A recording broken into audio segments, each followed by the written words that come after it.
En este video vamos a hacer componentes, o más bien vamos a hacer el componente meme con React en código.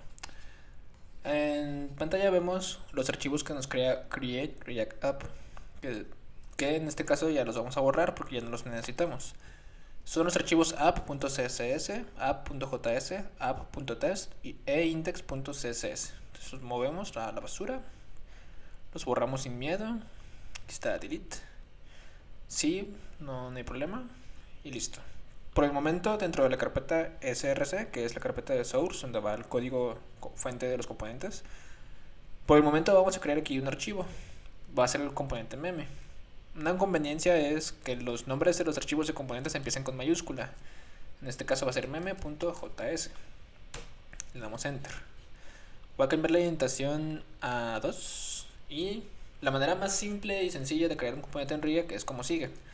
Vamos a importar primero React from la librería React. Vamos a traernos el objeto React de lo que nos exporte la librería que se llama React. Vamos a hacer una arrow function que va a ser nuestro componente. Entonces también debe empezar con letra mayúscula.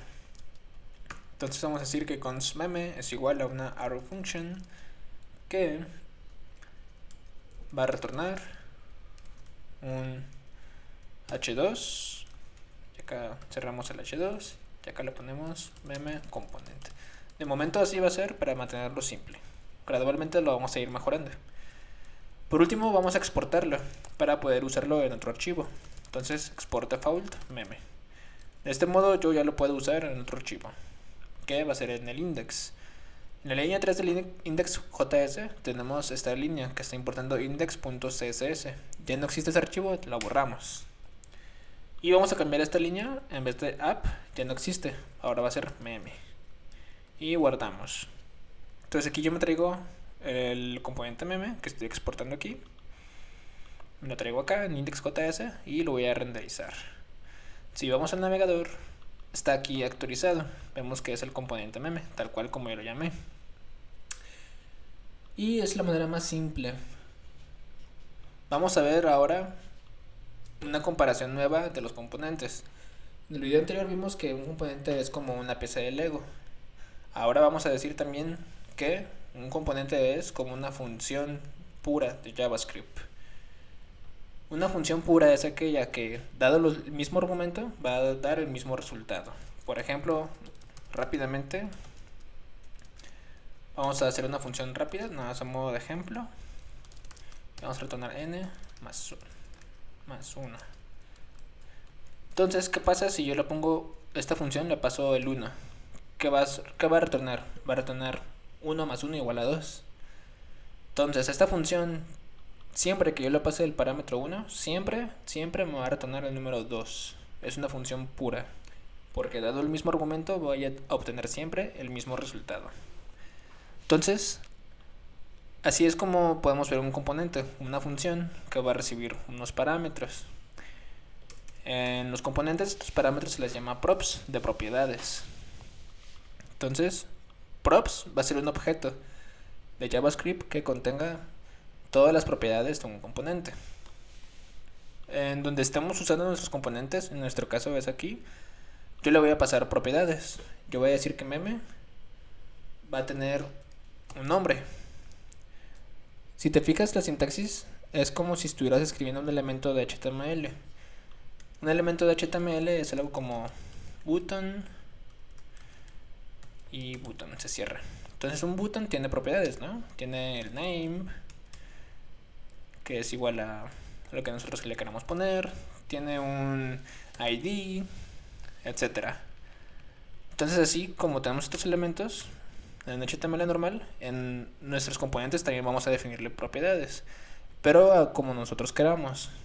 Vamos a crear la propiedad name porque así queremos que se llame. Puede ser foo o lo que sea. En este caso lo vamos a decir name para que sea entendido que hace referencia.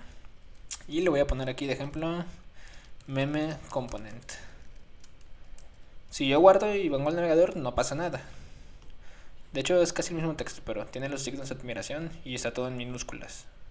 No pasa nada porque yo en mi componente no he hecho nada. Entonces dijimos que props va a ser igual a un objeto que contenga todas las propiedades. La manera en que vamos a trabajar ahorita es con estas llaves. Vamos a decir que props tiene la propiedad name y es lo que quiero que se muestre. Más adelante vamos a ver qué significa esto de las llaves. De momento puedes quedarte con que cuando vamos a usar una expresión de JavaScript hay que usar llaves. Entonces aquí yo estoy diciéndole que va a tener como contenido lo que tenga la variable name que está dentro de props. Entonces en el navegador vemos que ya se actualiza. Si yo le pongo aquí otra cosa, pongo deps, guardo, se actualiza. Entonces hemos visto lo que es un componente básico en React y lo que son props. Vamos a hacer más pequeña esta función. En la arrow function, cuando tienes solo una línea de código, tú puedes obviar el return y hacerlo de esta manera. Si yo lo guardo, sigue funcionando.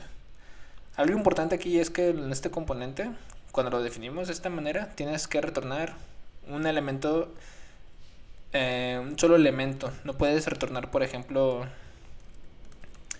un div. Y acá, para que sea más identado y más legible, vamos a ponerlo entre paréntesis. No podemos retornar dos elementos así, porque va a dar un error. Aquí incluso nos dice, debe estar envuelto en una sola tag. Entonces debe de tener únicamente un elemento raíz. No puede haber dos en el mismo nivel. Si yo guardo, ya está bien. ¿Por qué? Solo hay un elemento raíz. En este caso es innecesario tener el div, simplemente vamos a poner el h2. Control Z para... Ahí está. Y otra manera es que usando ECMAScript 6 yo puedo destructurar este objeto. Yo sé que voy a recibir una propiedad que se llama name, entonces lo destructuro y aquí le pongo name. Si vamos al navegador, sigue funcionando. Y bueno, esto es lo básico de un componente en React, y en el siguiente video vamos a ver más a fondo sobre esta sintaxis que vemos aquí de h2, qué es lo que realmente significa. Esto es realmente JavaScript, no HTML. ¿Por qué? Vamos a verlo en el siguiente video. Dudas, comentarios, aquí abajo son bien recibidos.